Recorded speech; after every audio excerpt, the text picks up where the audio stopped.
Well, hello, everybody. This is your chiropractor and your nutritionist, Dr. Greg Anderson. And we've had an interesting week. We've had a lot of questions from our patients this week about coronavirus.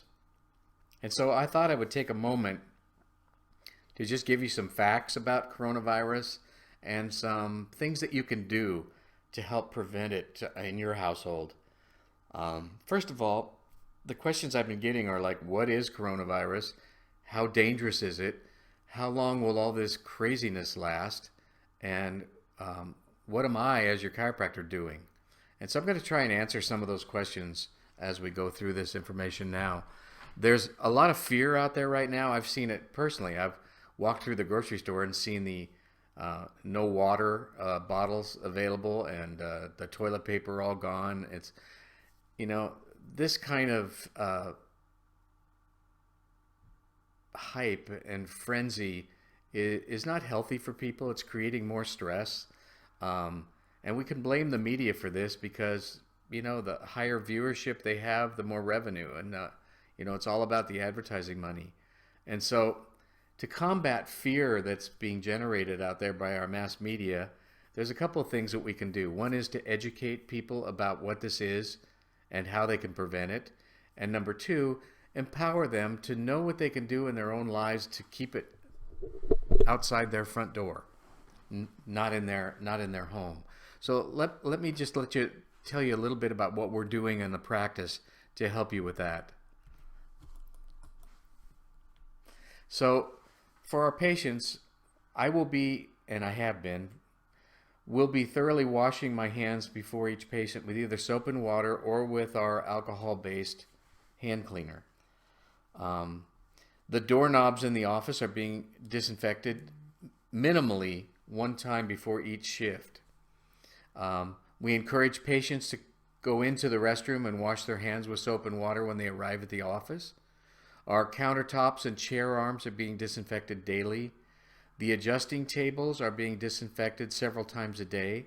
And I would ask you, if you think you might be coming down with something, like you have a really bad dry cough or you can't catch your breath, you have shortness of breath, or you have a fever that you haven't been able to get rid of for several days, then stay at home. You can wait till next week to get your adjustment. You don't have to do it this week. So here's some common things that are being asked. How long does it take after you're exposed to coronavirus for the symptoms to show up? Well, the World Health Organization says it takes 1 to 14 days, and 5 days is about the average. And so it's pretty quick after a virus. It's almost the same as the flu, anywhere from 0 to 14 days. What are the symptoms of coronavirus? Well, for most people who contract the virus, the symptoms are mainly going to be a dry cough, severe fatigue, and a fever. However, most people who contract the virus will either have no symptoms whatsoever or very mild symptoms like the ones we mentioned above. So who's most at risk for serious effects with this virus? Well, according to both our CDC in Atlanta and the World Health Organization of the United Nations, older people, 65 or older, with high blood pressure, heart disease, diabetes, or respiratory problems like emphysema, COPD, asthma, even smokers are at the greatest risk. Basically, anyone having a compromised immune system is at risk. So here's some recommendations that I have for you. The first I would categorize under common sense.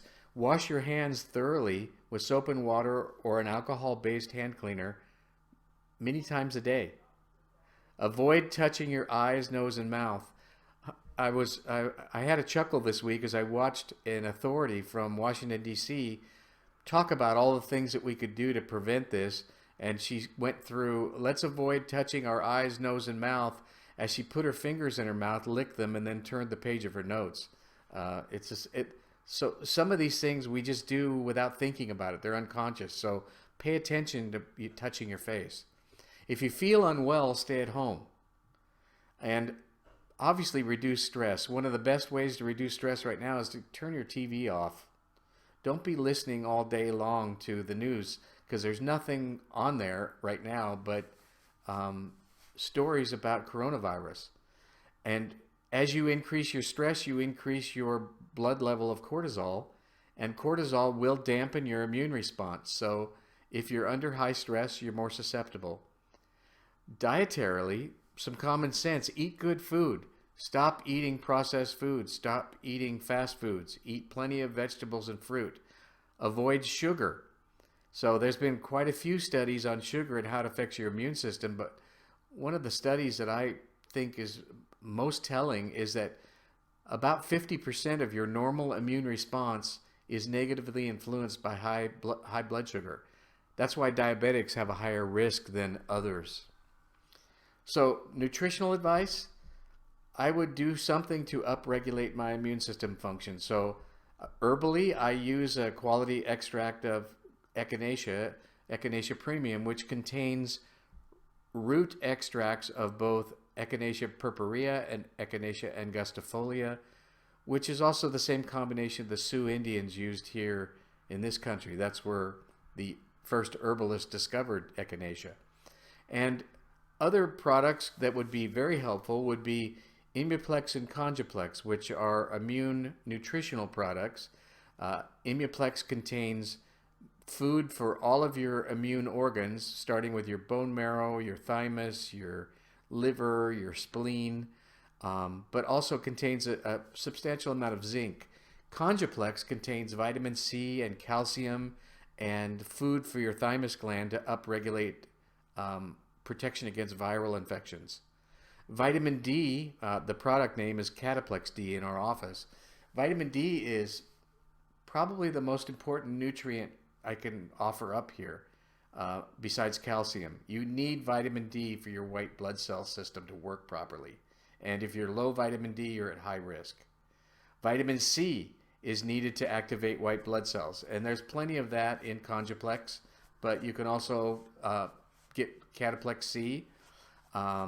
Zinc is very important, and you find a substantial amount in Immuplex.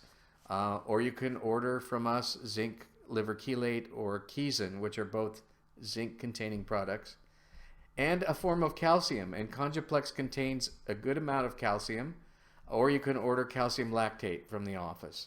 So all of these nutrients are important, but the most important, I think, of these are vitamin D, calcium, and zinc.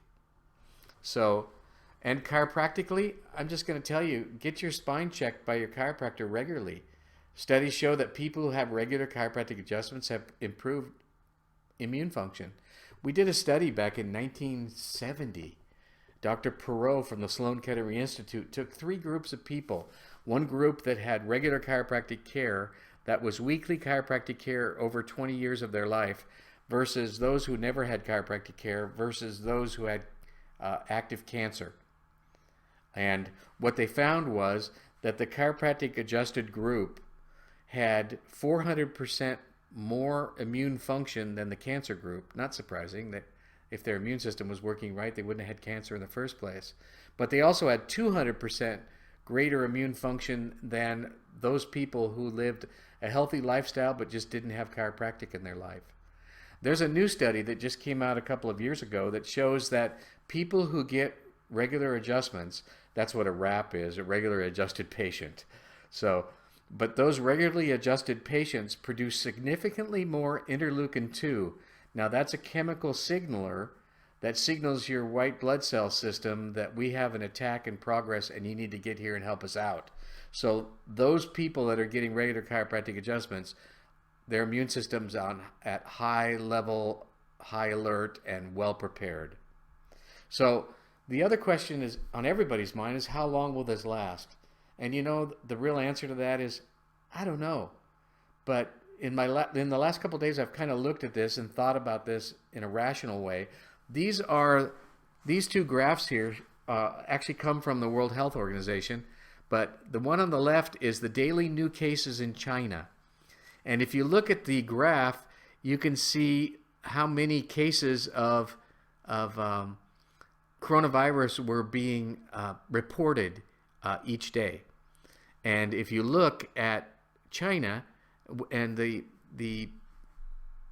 ground zero was Wuhan, China. January 22nd is when Corona virus first makes its appearance on the graph, and as of March 2nd, there's practically 0 new cases.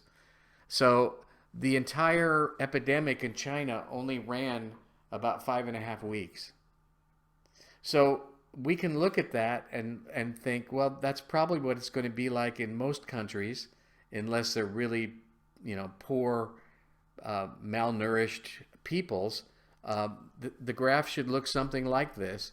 That huge spike in the middle of the one in China is when they changed their reporting system to make it better. And so the first couple of days they had way higher amounts, and then it settled down.